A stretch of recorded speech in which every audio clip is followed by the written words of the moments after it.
Querido Deus, maravilhoso conselheiro, príncipe da paz. Neste momento, Senhor, queremos estudar a Tua palavra através da lição Jacó no Egito, Israel no Egito.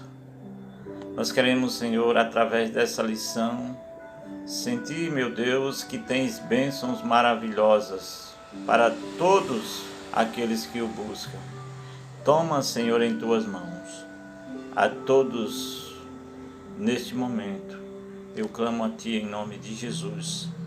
Abençoa a todos, Senhor, aqueles que veem e que ouvem essa mensagem nesse momento, em nome de Jesus. Amém. Um excelente dia, uma excelente tarde ou mesmo uma excelente noite para todos do canal EJS que ouvem e vê a lição de número 13. A lição de número 13 é uma lição especial, meus queridos e queridas, porque ela vem falando de um encontro maravilhoso. Toda a lição de Gênesis, do qual estamos estudando durante um trimestre, agora estamos chegando ao final, ela teve histórias emocionantes, histórias terríveis, histórias difíceis, enfim. Mas em tudo e em todos, Deus tem uma lição para cada um de nós. O verso para memorizar da lição dessa semana, que tem como tema Israel no Egito, é a lição de número 13, está no livro de Gênesis 47, versículo 27, onde a palavra do Senhor nos chama a dizer assim: Assim Israel habitou na terra do Egito, na terra de Gósen. Nela adquiriram propriedades e foram fecundos e muito prósperos. Multiplicaram-se. Esse é o texto que deveria ficar na memória durante essa semana, porque aqui é a bênção do Senhor se cumprindo, é a promessa do Senhor se cumprindo, dizendo que o povo de Jacó agora estavam se multiplicando, estavam enriquecendo, porque assim foi a palavra do Senhor para o velho Abraão, seu avô.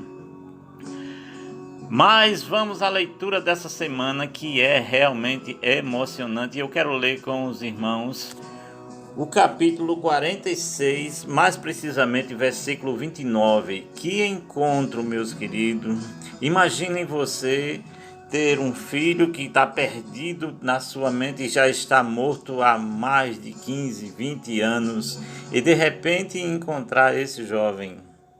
Diz a palavra do Senhor: Então José apontou o seu carro e subiu ao encontro de Israel, seu pai, a cidade de Gósen.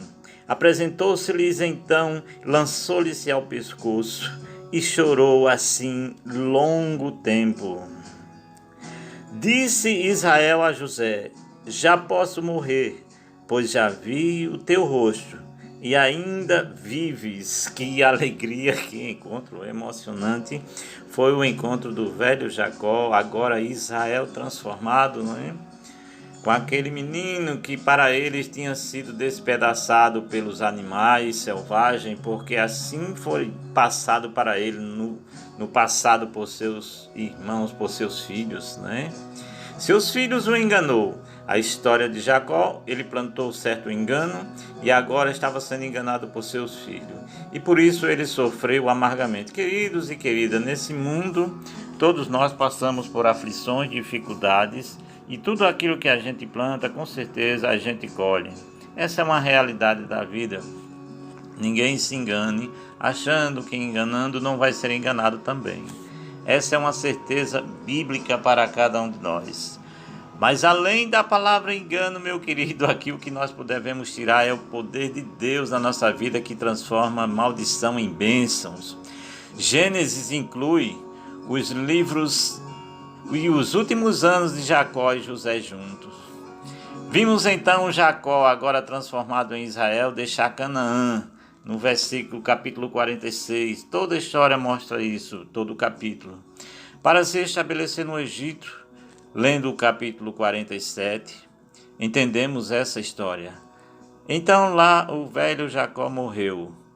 Capítulo 49, de 29 a 50, vai falar sobre essa história.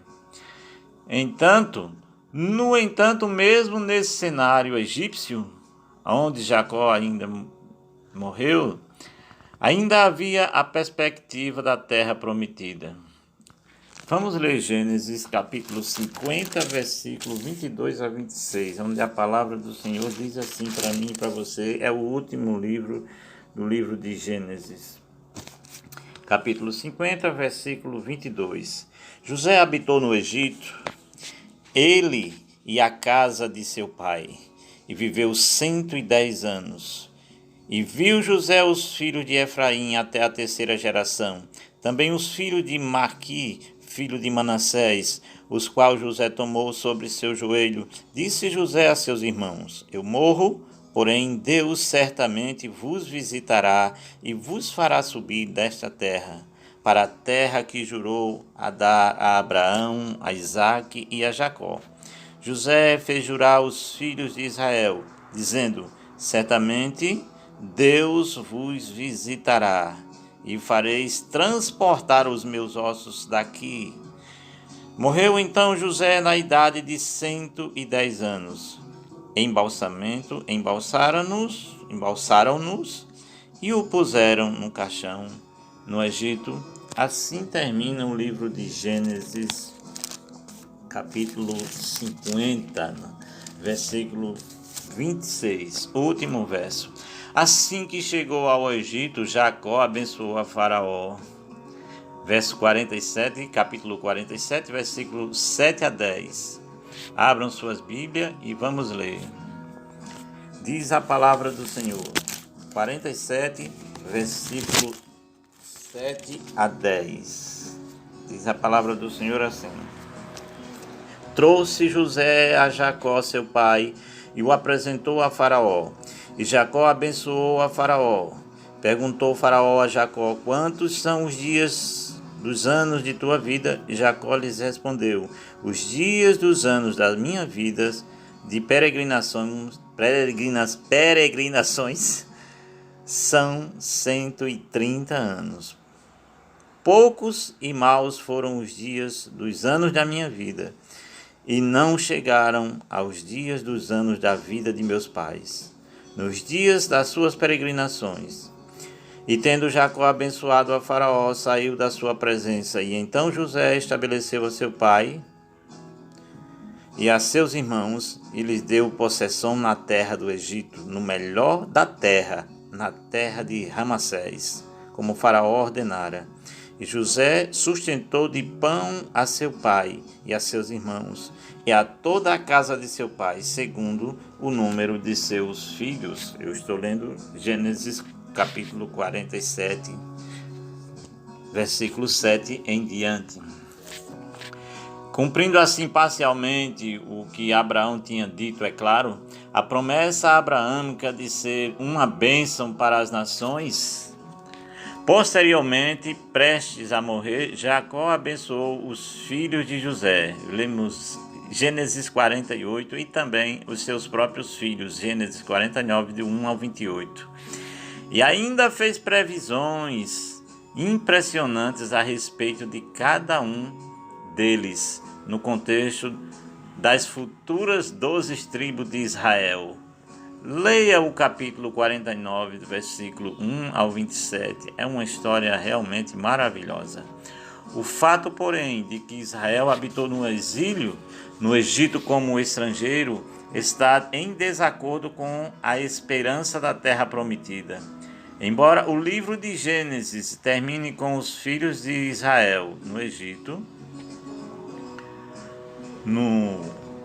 no Egito, claro, algumas das últimas palavras de José apontam para outro lugar. José disse a seus irmãos: Eu vou morrer em breve, mas certamente Deus visitará vocês, que saíram desta terra, que saiam dessa terra para a terra que eu jurei a dar a Abraão, a Isaque e a Jacó. Que promessa maravilhosa, meus irmãos! A palavra se cumpre. Jacó teve que voltar ao Egito, mas a promessa é de que a geração iria herdar a terra prometida conforme Deus tinha falado a Abraão. Qual é o significado da partida de Jacó a Canaã. Quando Jacó deixou Canaã, meus queridos, ele estava cheio de esperança, a certeza de que não sentiria mais fome e as boas novas de que José estava vivo devem ter dado a ele o impulso de que precisava para deixar a terra prometida. Queridos, aqui tem uma lição muito importante. Na maioria das vezes nós podemos passar sem alimento, às vezes até sem água, mas ninguém vive um segundo sem esperança. Todos nós temos esperança de alguma coisa. Nós esperançamos por alguma coisa. Eu não sei o que você espera nesse momento, mas ninguém vive sem esperança. Sua partida relembra a experiência de Abraão. Embora nesse caso ele estivesse ainda para partir, ainda para a terra prometida, Jacó ouviu a mesma promessa de que Abraão ouviu de Deus, a saber que ele o tornaria uma grande nação. Isso está no capítulo 46, no qual a gente já lemos alguns versos. Compare então o capítulo 46, versos 3, com o capítulo 12, verso 2. O chamado divino nesse caso também é uma remanescência da aliança de Deus com Abraão. E nas duas partes, nas duas ocasiões, ele usou as mesmas palavras tranquilizadoras. Não temam, não tenham medo. Gênesis 46, verso 3. E Gênesis 15, versículo 1, que trazem a promessa de um futuro glorioso. A lista de abrangente dos nomes dos filhos de Israel que foram para o Egito inclui também suas filhas. Leia o versículo 7 do capítulo 46. Lembra então a promessa divina da fecundidade a Abraão, mesmo quando ele ainda não tinha filhos. O número 70, incluindo Jacó, José e seus 2 filhos, expressa a ideia de totalidade, refere-se a todo Israel que foi para o Egito. Também é significativo que o número 70 corresponda ao número das nações, Gênesis capítulo 10, sugerindo então que o destino de todas essas nações também estava em jogo na jornada de Jacó. Então, meus queridos, essa verdade só se tornaria mais evidente muitos anos depois, após a cruz e a revelação mais completa ao plano da salvação, que, é claro, foi para toda a humanidade, em todos os lugares, e não apenas para os filhos de Abraão. Outras palavras, por mais interessante que seja uma história sobre essa família, a semente de Abraão, e que quaisquer lições espirituais que possamos tirar delas. Esses relatos, então, estão escritos na palavra de Deus, pois fazem parte da história da salvação. São parte do plano divino para trazer a redenção para o maior número possível de pessoas do planeta caído. Todo aquele que nele crê não pereça, mas que tenham a vida eterna. Essa foi a palavra de Cristo, porque não há distinção entre judeu e grego, uma vez que o mesmo é o Senhor de todos, ricos para todos os que o invocam. Porque todo aquele que invocar o nome do Senhor será salvo. Romanos 10, 12 e 13. O que Paulo disse nessa passagem mostra a universalidade do Evangelho. O que essas palavras nos dizem a respeito do que nós, como igreja, devemos fazer para ajudar a difundir o Evangelho? São perguntas para a resposta minha e sua. Jacó agora se estabelece no Egito, é a parte de segunda-feira. Jacó tinha ouvido que José estava vivo e, apesar disso, Deus lhe deu visões de noite. A palavra de Deus nos chama a ler Gênesis 46, versículo 2, onde a palavra diz assim: falou Deus a Israel em visões de noite e disse: Jacó, Jacó. E ele respondeu: eis-me aqui. E ordenou que ele partisse. Jacó então deixou a terra da promessa para ir ao Egito, que depois se tornou o único lugar aonde o povo de Deus não deveria ir. Se você ler Deuteronômio capítulo 17, versículo 16, você pode conferir essa história.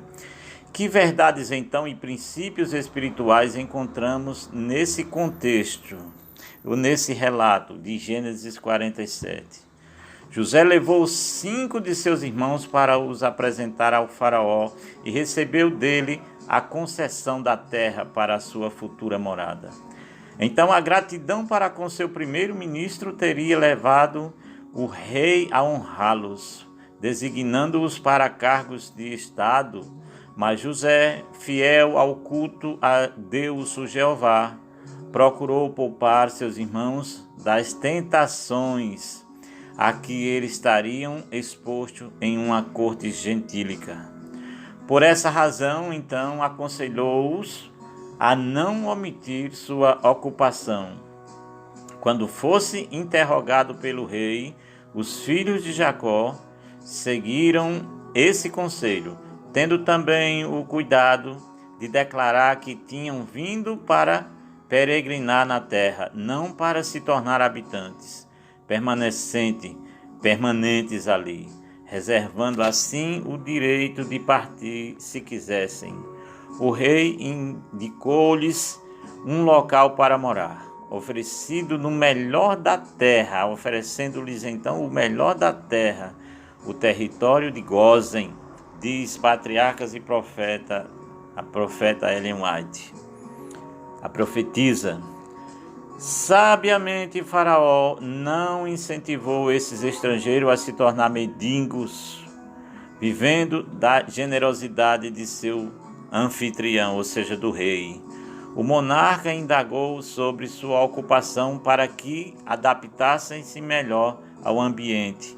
Ele também estava ansioso para usar seus conhecimentos e até sugeriu que o servissem como responsáveis pelo gado. Isso está no livro de Gênesis capítulo 47. A palavra de Deus diz que, embora Jacó fosse um estrangeiro, o inferior, ele se colocou diante do chefe das nações da terra e, como diz o texto, abençoou a Faraó. Gênesis capítulo 47, versículo 7. Diz a palavra do Senhor: trouxe José a Jacó seu pai e o apresentou a Faraó, e Jacó abençoou a Faraó. Esse é o versículo 7 do capítulo 47. Ele, Jacó, um humilde estrangeiro, foi quem abençoou Faraó, o governante do poderoso Egito. Por que deveria ser assim? Pergunta para nós considerarmos, né? Jacó então abençoa os filhos de José. À medida que Jacó se aproximava da morte, ele se lembrou de seu antigo retorno em Betel, para a velha Betel, Gênesis 35, de 1 a 15. Quando recebeu de Deus a promessa renovada da propriedade perpétua, Gênesis 48, versículo 4, que foi dada a Abraão, ali no livro de Gênesis, capítulo 17, versículo 8.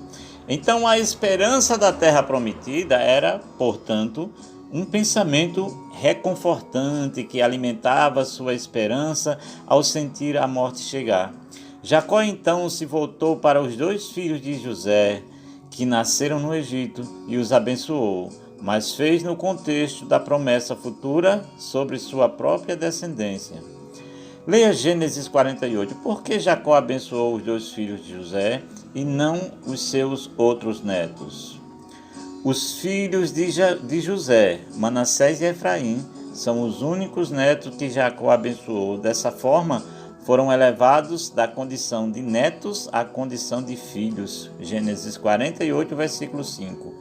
Embora a bênção de Jacó indicasse uma preeminência do segundo, Efraim, sobre o primeiro, Manassés, diz respeito essencialmente a José, capítulo 48, versículo 15. O que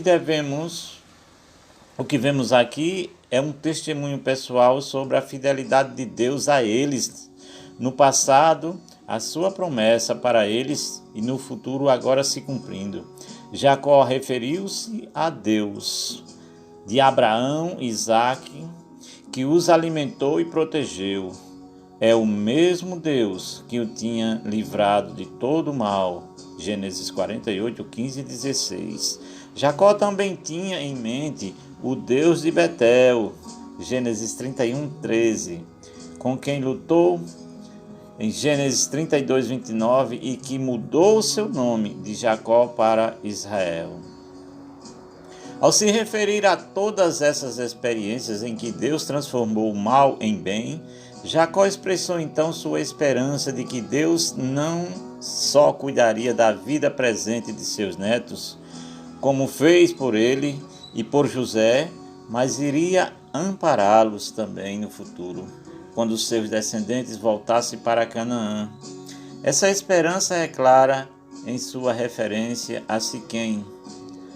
Leia o capítulo 48, versículo 22 de Gênesis, por gentileza. Que não era apenas um pedaço de terra que tinha adquirido, Gênesis 33, 19, mas também um lugar em que os ossos de José seriam enterrados. E onde a terra seria distribuída às tribos de Israel. Mesmo em meio a tudo o que aconteceu, Jacó manteve em mente as promessas de Deus que havia dito, que por meio daquela família seria bendita todas as famílias da terra. Que maravilha! Gênesis capítulo 12, versículo 3. Essa história, meus queridos, ela é realmente emocionante, porque nós vemos cada dia na história de Israel, na história de Jacó, Deus cumprindo tudo aquilo que prometeu. Apesar das consequências que ele colheu por seus erros, que suas famílias colheram por seus erros, Deus sempre transforma maldição em bênção, mal em bem. Deus quer cuidar de mim, cuidar de você, apesar de seus fracassos, apesar de seus erros, apesar de meus erros, apesar dos pecados cometidos contra Deus e contra as pessoas. Deus cuida de nós, cuida de mim, cuida de todos. Qual é o significado espiritual da bênção de Jacó sobre seus filhos? Vamos ler o capítulo 49, o versículo 21, capítulo 49, versículo 1. Essa é a parte de quarta-feira que tem como tema Jacó abençoa seus filhos. Diz a palavra do Senhor, capítulo 49. Depois chamou Jacó a seus filhos e disse: Ajuntai-vos, e eu vos farei saber o que vos há de acontecer nos dias vindouros. Ajuntai-vos os filhos, ó filhos, filhos de Jacó, ouvi a Israel vosso pai. Rubem, tu és o meu primogênito, minha força e as primícias de meu vigor. O mais excelente em altivez e o mais excelente em poder, impetuoso como a águia ou como a água. Não serás o mais excelente, porque subiste ao leito de teu pai e o profanaste. Subistes à minha casa. Simeão e Levi são os irmãos da sua espada. A sua espada são um instrumento de violência. E agora vamos ao versículo 40 e 28 para terminarmos, onde a palavra diz assim: Benjamim é lobo que despedaça pela manhã e devora a presa, e à tarde reparte o despojo. Além das profecias, a pergunta é: qual é o significado espiritual de Jacó sobre esses filhos? Além das profecias sobre as tribos de Israel, Jacó viu o Messias. Jacó viu o Messias e a esperança de salvação, indicada nas primeiras palavras de Jacó nos dias que virão. 49:1, uma expressão técnica de que se refere à vinda do rei messiânico, os dias que virão. Leia Isaías também, capítulo 2, versículo 2, Daniel, capítulo 10, versículo 14. O texto então passa pela linhagem futura de cada um desses homens. Esses homens não são destinados ou predestinados, como se Deus quisesse que cada um deles enfrentasse o que enfrentou. Antes, são expressões do que seu caráter e o caráter de seus filhos trariam. O fato de Deus saber, por exemplo, que alguém matará um homem inocente é algo muito diferente de Deus ter desejado que o assassino fizesse isso. Que profecia é dada aqui e por que ela é importante? Além do livre-arbítrio humano, Deus conhece o futuro e providenciou que seria por meio de Judá que o Messias viria. Capítulo 49, versículo 8 a 12. Que é representado aqui por um leão. Gênesis 49, 9. O leão da tribo de Judá refere-se à realeza e ao louvor. Judá então geraria o rei Davi, mas também a Siló, isto é, aquele que trará Shalom, paz. Isaías 9, 6 e 7. Conhece a história, né? Um menino vos nasceu e um filho se nos deu e o governo está sobre seus ombros. É o que diz Isaías 9. A ele obedecerão os povos de todas as nações. Gênesis 49, 10. Os judeus, há muitos veem isso como uma profecia messiânica que aponta para a vinda do Messias. E os cristãos também veem esse texto como apontado para Jesus Cristo. A ele obedecerão os povos. Gênesis 49, 10. O que talvez seja uma antecipação da promessa do Novo Testamento de que o nome de Jesus se dobrará todo o joelho. Todos os joelhos. Filipenses 2, 10. Como Ellen White escreveu, o leão, o rei da selva, é um símbolo apropriado dessa tribo da qual veio Davi e o filho de Davi, Siló, o verdadeiro leão da tribo de Judá, perante quem todos os poderes finalmente se encurvarão e todas as nações prestarão homenagem. Patriarcas e Profetas, páginas 195 a 236. A quinta-feira vem trazendo uma esperança especial, a esperança da terra prometida. É o tema de quinta-feira. Que grandes temas de esperança são encontrados neste livro? A conclusão do livro de Gênesis, várias e várias esperanças, como já lemos antes, né? A esperança de um pai encontrar o filho, a esperança de não morrer de fome, a esperança de uma terra melhor. E finalmente a esperança de que dessa família viria o Salvador do mundo. A conclusão de Gênesis contém 3 assuntos que envolviam a esperança. Primeiro, é a esperança que Israel retornasse à terra prometida. Moisés, o autor do livro, descreveu a morte e o sepultamento de Jacó e de José como eventos que apontavam para a terra prometida. Imediatamente após a sua bênção e profecia sobre as 12 tribos de Judá, as 12 tribos de Israel, Jacó pensou em sua morte e encarregou seus filhos de sepultá-los em Canaã, não no Egito, na caverna de Macpela, onde Sara estava sepultada. Gênesis 49, versículo 29 a 31. A narrativa então aqui descreveu o cortejo fúnebre para Canaã. Tornou-se então um precursor do êxodo do Egito. Em segundo lugar, está a esperança de que Deus transformaria o mal em bem. Após a morte e o sepultamento de Jacó, os irmãos de José ficaram preocupados com o seu futuro. Temiam que José se vingasse deles. Eles foram então e se prostraram diante de José, prontos para se tornar seus escravos. Gênesis capítulo 50, versículo 18. Um cenário que lembrava os sonhos proféticos de José. Ele os tranquilizou e lhes disse: não tenham medo. Gênesis 50 versículo 19. Uma frase que se referia ao futuro. Gênesis 15:1. Porque ainda que tivessem planejado o mal contra José, Deus o tornou em bem. Gênesis 50, versículo 20. E mudou o curso dos eventos em direção à salvação. Gênesis 50, versículo 19 e 21.